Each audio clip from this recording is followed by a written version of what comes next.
tidak jelaskan nggak seraknya apa begitu kan. Akhirnya Rasulullah mengatakan, apakah kamu sanggup mengembalikan maharnya?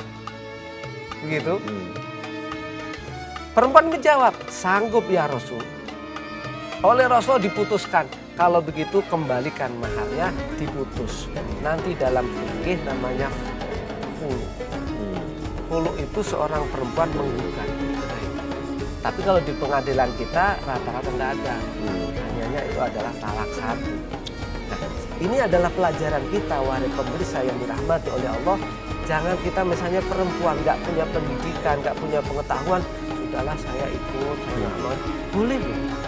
Bahkan tidak hanya menolak, menawar. Mahar itu boleh. Tetapi ingat, di dalam akhlak, di dalam hadis itu semulia-mulia perempuan itu kalau dia maharnya nggak mahal. Tetapi semulia-mulia seorang laki-laki suami itu kalau memberikan mahar paling bagus. Nah, ini harus akhlak. Itu Mas. Iya. Bu Yanti, suami ibu bekerja? Bekerja. Karyawan. Dia menafkahi. Dia memberi saya ya lebih dari cukup. Lebih dari cukup. Karena dia merasa mampu, mapan, jadi dia berlaku seperti itu terhadap saya. Bahkan yang lebih sakitnya lagi, setelah saya habis dipukuli, lalu dia berbuat terhadap saya dan melakukan hubungan suami istri, lalu dia memberi uang itu, saya seperti dia lempar, tuh buat makan lu.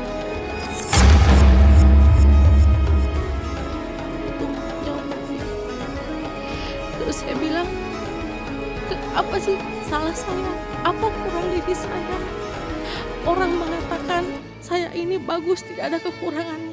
Tapi dia malah menjawab, saya sudah bosan dengan kamu. Saya sudah bosan, saya ingin cari yang lain. Kamu cari lelaki yang model kayak saya. Tidak akan ada yang mampu menyanggupi memberi nafkah melebihi batas. Jadi kamu, kalau seandainya saya cerai, kamu nggak akan ada yang memilih. Siapa yang mau memilih? Janda anak 3. Tidak akan laku lagi kamu dengan lelaki lain kecuali dengan saya.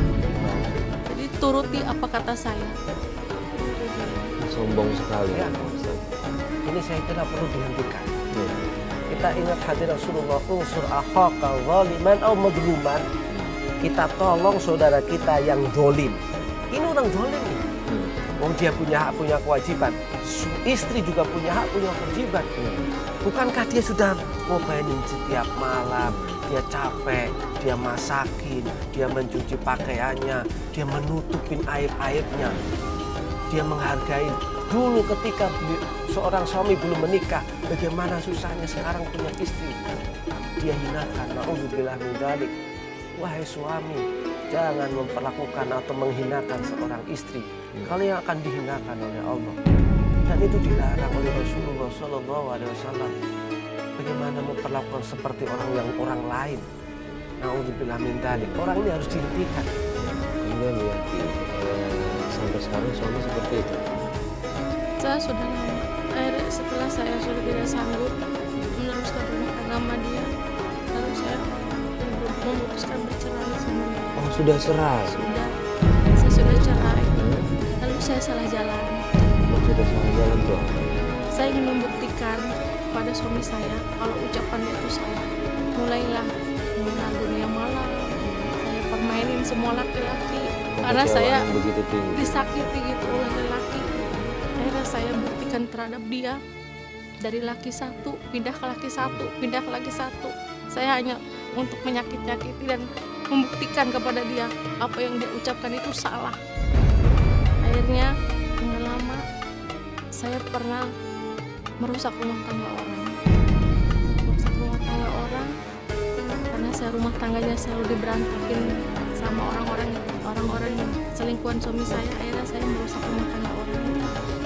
Dan akhirnya ada salah satu seseorang, dia orang baik, istri yang sangat baik, dia yang menyadarkan saya kembali. Saya sudah rebut suaminya, tapi dia balas dengan kasih sayang sama saya. Dia anggap saya adik, bukan selingkuhan suami. Dari situ saya itu mulai sadar lagi. Mohon maaf, dari semua yang tadi mempermainkan laki-laki, ada nggak yang melebihi batas? Enggak, saya enggak ada melebihi batas. Nggak ada melebihi batas. Saya hanya merusak rumah tangga orang doang. Nggak ada. Setelah rusak, ada rasa kepuasan di situ, kemudian meninggalkan seperti Iya, itu. saya sudah rusak rumah tangga orang. Yang sudah ada nggak lama kemudian saya ketemulah dengan suami orang itu, dan si istri itu yang menyadarkan saya lagi. Akhirnya saya berpikir, ya Allah, kenapa saya jadi jahat? Sedangkan saya kan nggak kenal dia. Sedangkan dia juga sama wanita. Kenapa saya harus menyakiti hati dia? Segitu suaminya udah saya rebut, tapi dia masih berbalik baik dengan saya, menyadarkan saya. Dari situ dia saya tinggalkan. Suaminya, udah teh, saya minta maaf karena ini kesalahan saya. Teteh nggak salah. Dan saya yang masuk rumah tangga. Dari situ saya pergi, nggak lama kemudian saya ketemu sama suami saya yang dulu. Saya mau nanya Pak Ustadz dulu, Pak Ustadz. Rasa dendam yang begitu tinggi, kekecewaan yang begitu tinggi sehingga dia mengambil jalan yang salah. Dia tahu sebenarnya ini salah sampai akhirnya bertemu dengan seorang wanita yang justru mengingatkan dia. Begini Mas Wali, Ibu Yanti, sejahat apapun orang, jangan sampai kita melakukan kejahatan berikutnya karena salah. Karena kejahatan itu biar Allah yang membalas. Nggak mungkin kita akan bisa membalas, itu urusan masing-masing. Wala tayasu min rohillah, jangan putus asa untuk minta rahmatnya Allah.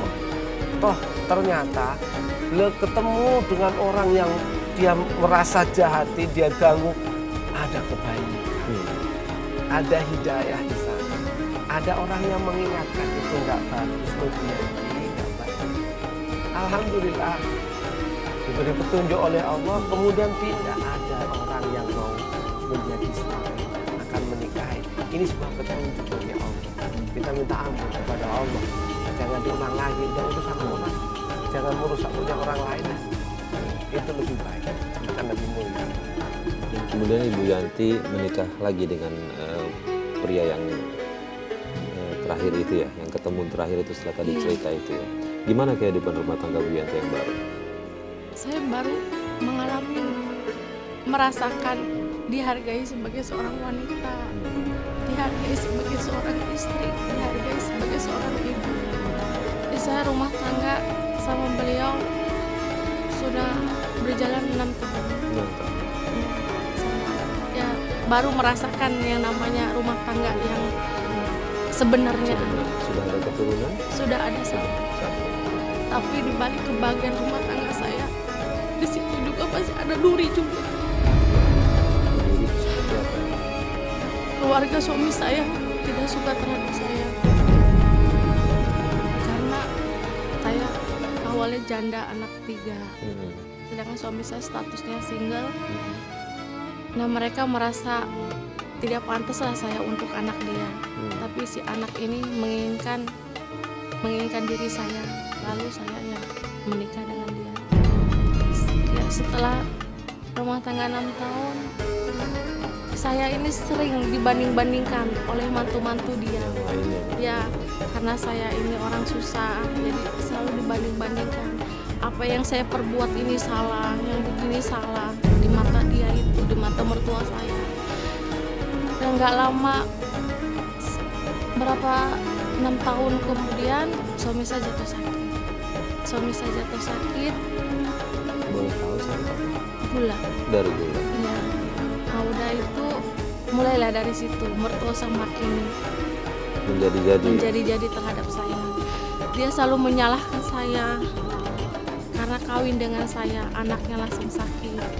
Karena kawin dengan saya, jadi seperti itu. Dan nggak lama kemudian sakitnya selama 7 bulan, suami saya meninggal dunia. Terus saya disalahkan setelah meninggal. Sabar. Saya yang penyebab kematian. anak dia. Yang lebih mirisnya lagi, mayat suami saya belum diapa-apakan. Mereka udah ngerebutin hak anak saya. Dari dia sakit sampai dia meninggal, saya nggak boleh megang mayat yang sakit di suami saya. Saya dijauhkan oleh mertua saya.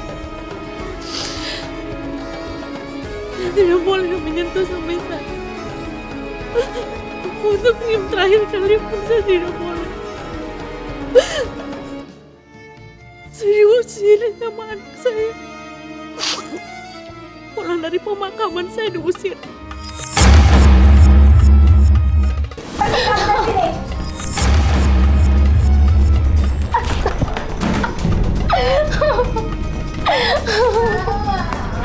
Kenapa saya diusir dari sini, Mbak? Ini kan rumah Mas Jono. Jangan nanya omong kamu. Kamu ingin menguasai harta anak saya ya? Saya nggak sudi punya anak mantu kayak kamu, tahu? Astaga, Bu. Saya itu nggak seperti itu, Bu. Ini kan tari anak Mas Jono. Allah. Dan dia ada hak di sini, Bu. Alah, jangan dengerin dia, Bu. Jangan aja bawa nama Tari. Udah aja dia, atau kita mau kasus ini ke pengadilan. Iya, iya. Kamu macam-macam sama saya akan urus kamu ke pengadilan biar tahu rasa kamu. Pergi sana. Pergi. Tolong anakku pergi. Pergi, gak usah kembali kamu. Rasain kamu.